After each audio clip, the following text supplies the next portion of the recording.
G'day legends, Blake here with another video, and although it's been a couple of weeks since my last couple of videos, I've been doing some things, shuffling, making moves here in the fish room, and whilst I was doing that, I was really thinking, gee, I wish I could teleport back 5 years when I got my first fish room and teach myself the things that I've come to realize now. It would have saved a lot of back-breaking work. So if you are in the position where you're looking to set up your first fish room, just get a few extra tanks maybe, or maybe you're in the position of downsizing, consolidating, or anything else, I'm gonna impart everything that I've picked up over the last 5 years in this video. So stay tuned, see if you agree, maybe you disagree, and if you do, be sure to let me know down below, but let's jump straight into the video.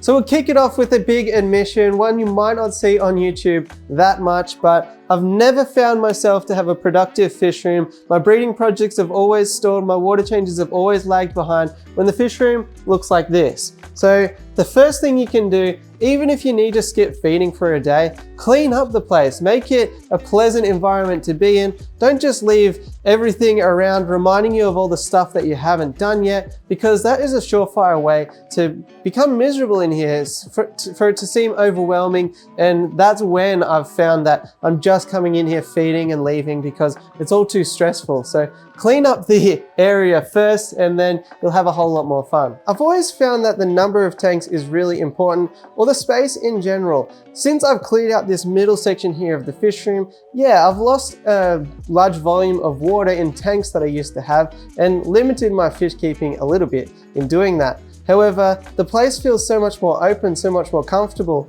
And the times that I've had rooms that you sort of had to squeeze past tanks like this, or reach up or down or over something to feed and get, you know, your usual maintenance done, that's when, again, it just isn't comfortable anymore. And I find that it becomes a chore at that point. So maybe rethink that couple of species that you don't appreciate as much as you should. Don't be afraid to move them on.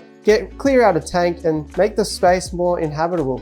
The next one is to automate wherever you can. If you can achieve automatic water changes with your location and your restrictions, then that's fantastic. But automating can even just mean things like automatic light timers, so that you're not having to remember to turn off and on your lights every day and kicking yourself that day that you forget and the lights have been on all night. It can be things like these automatic drains here that are much simpler than automatic water change system, and it just saves me having to carry buckets around and hoses all over the place to just drain the tanks. At least 50% of the job is done that way, and filling is much more easier than draining, I find, because that is just a simple hose connected to a tap for me. With that said, there are obviously more automations. You can automate things like CO2 feeding, although that has its own pitfalls as well. Some people auto-dose fertilizers. If you've got a big, beautiful planted tank, it's a surefire way to get consistency going. But there's heaps and heaps of options with automation these days, and it becomes more and more affordable and available every single day. So have a think about the things that are becoming chores once again, and try to eliminate those if they are doing that.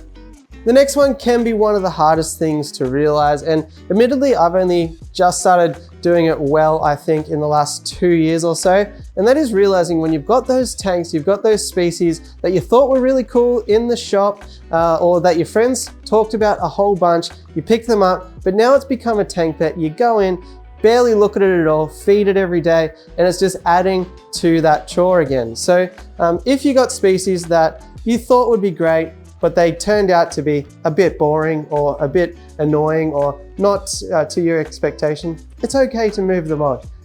Other people will find joy in them.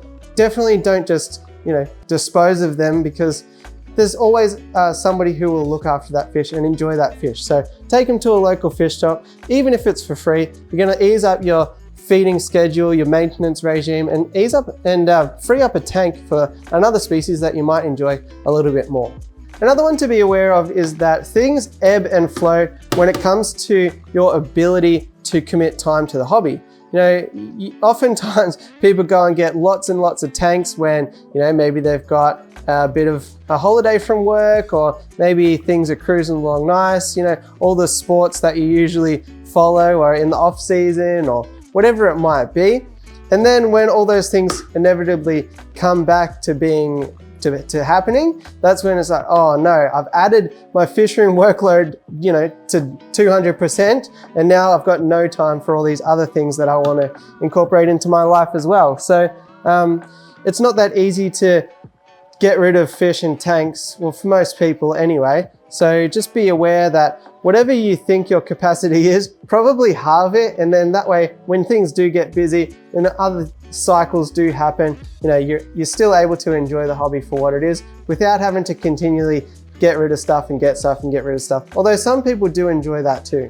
I also think it's important to consider what you love about the hobby. For example, if you're into fish breeding like I am, then yeah, you can certainly have a couple of challenging species that you want to crack the code on and hopefully breed one day. But I'd also recommend filling up a lot of your tanks with easy projects that you seem to do really well at. Like I've got a whole bunch of endless down here. I've got a whole bunch of shrimp tanks, and they're not challenging really for me to breed.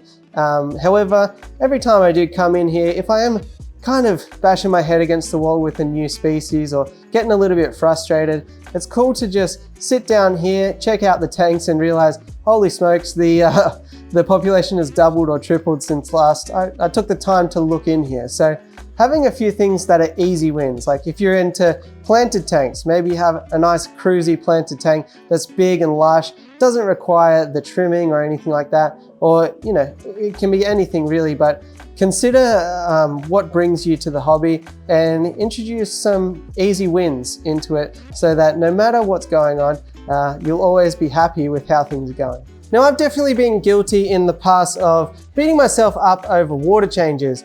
You're never doing them frequently enough, you know, you're not able to keep up with this impending doom that's in the back of your mind. And I'd recommend, if you do have that feeling going on, actually confirm that those water changes need to happen with a test. Test your nitrates, and if they're not above 20 parts per million, you don't actually need to do them. So barring any drastic change in plants or fish or feeding or anything like that, you can actually measure how frequently you need to do water changes by how quickly your tank gets up to 20 or 40 parts per million of nitrate, and set your schedule accordingly. If you're just going about it willy-nilly and changing water based off what the internet tells you or any other reason, you're just creating work for yourself potentially. Or on the flip side, you might find out that even though the internet says once every 2 weeks, your fish are stocked so tightly in there that it's not keeping up, and that's why you're having issues as well. So confirm that with the science. It's pretty cruisy, pretty available, and definitely worth knowing before you commit yourself to daily water changes or whatever else. In the end, I just think it comes down to awareness of when the balancing act of the hobby becomes, you know, a fun thing that you can't wait to get home and check out this, or if it's becoming that dreaded task that, you know, you have to do every day and it's weighing you down. And there's definitely times for me where it's been one way or the other. It's just balancing that up. So that's why over the last couple of weeks, the 2 4-footers there are gone and the fish are dispersed around into other tanks, and all those smaller tanks have come down because I really love breeding emerald rasboras, CPDs and other cyprinids. I've got heaps of them around the fish room that I want to experiment with as well. So these smaller tanks work better for that purpose. I've got big plans on improving the way that I'm doing things and becoming really, really good at producing those kind of things. And I was looking into these tanks and feeding these tanks and changing all this water, and it was just becoming a bit robotic for me. So that's why things have changed around here a little bit, and I'm happy for it. You know, back when I was first setting up the fish room, it seemed like a must do to have 4 4-foot tanks, the big 4x3 in the middle, 4 3-foot tanks over behind camera, and then all these 2-foots and everything else. And it just seemed like a must do, and I needed to have those tanks, and actually that wasn't even enough. But in reality, when I get them and when they've been filled up, you know, in that time, I've since packed up 3 3-foots, the 4x3, and now 2 4-foots. And overall, I love it. So I've cleared out a whole heap of space in here. It's a lot more comfortable. And once I finish cleaning it up, you know, I'm excited to get back to business again. So I think the crux of the story is just to sort of have that awareness. Don't beat yourself up if you aren't enjoying the hobby, because it's a long-term commitment. Things can change. And with that, you can change things to accommodate your life. So hopefully that makes sense. Hopefully that has given some clarity, some permission to change things if you need that. But other than that, if it has helped you, it always helps me out to smash like, hit subscribe, and all that fun stuff. And other than that, happy fish keeping, and I'll catch you on the next one.